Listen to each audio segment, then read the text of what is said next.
दिक्कत की बात यह है सर कि हम 5 ट्रिलियन की इकोनॉमी बन जाए, लेकिन असमानता के महासागर में समृद्धि के कुछ टापू हो और पूरा का पूरा देश असमानता के उस महासागर में गोते लगा रहा हो, तो ये उचित नहीं है सर। इतना बड़ा पूल होगा कि वित्त मंत्री साहिबा को डेफिसिट नहीं देखना पड़ेगा। आप जो कुछ करना चाहते हैं लोक कल्याण के लिए आप कर पाएंगी। मैं समझता हूं कि सर धनिकों के आधार पर, सुपर धनिकों के आधार पर जिस भी समाज ने अपने निर्माण की नींव रखी है उस समाज में क्रैक्स आए हैं और अमृत काल में सचमुच अमृत सबके हिस्से में आएगा, ना सिर्फ कुछ के हिस्से में सिमट के रह जाए। शुक्रिया सभापति महोदय, एक अत्यंत महत्वपूर्ण विषय की ओर आपने मुझे मौका दिया बोलने के लिए। ये एक ऐसा विषय है माननीय सभापति महोदय जिसमें पक्ष और विपक्ष में कोई विभेद नहीं हो सकता, मतभेद नहीं हो सकता, और ये मैं संपत्ति और आय के ह्यूज असमान वितरण के संदर्भ में ये बात कह रहा हूं।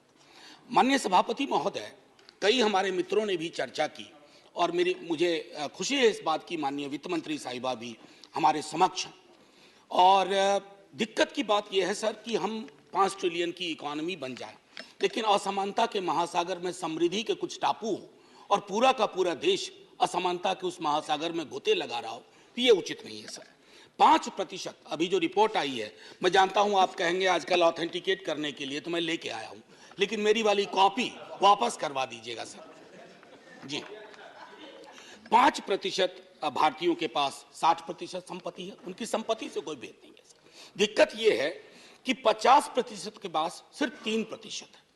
जब कोरोना में लोगों की आय घट रही थी सर, हमारे देश में करोड़पतियों और अरबपतियों की संख्या बढ़ रही थी सर। ये अनायास नहीं होता है, ये सायास होता है। जिस समाज में धन और संपत्ति का इस प्रकार का असमान वितरण हो, हमारे पुरखों को अंदाजा था सर।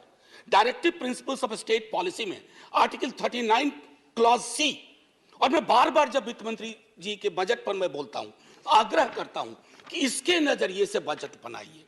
कुछ भी होगा, अगर हम इसको ना भरपाई कर पाए तो दिक्कत होगी।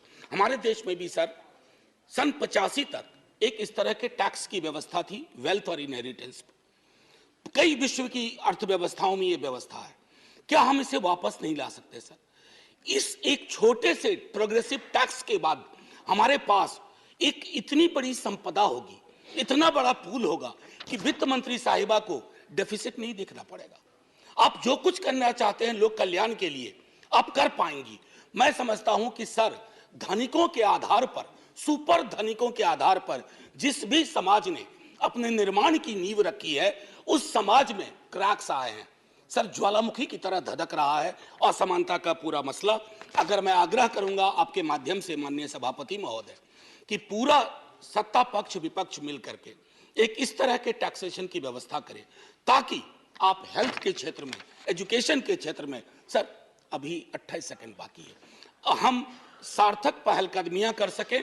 और हां, आखिर में फिर से दोहराऊंगा कि आर्टिकल 39 क्लॉज सी सब पढ़ें, उसके हिसाब से नीतियां गढ़ें तो देश बेहतर होगा और अमृत काल में सचमुच अमृत सबके हिस्से में आएगा, ना सिर्फ कुछ के हिस्से में सिमट के रह जाएगा। शुक्रिया सर, जय हिंद।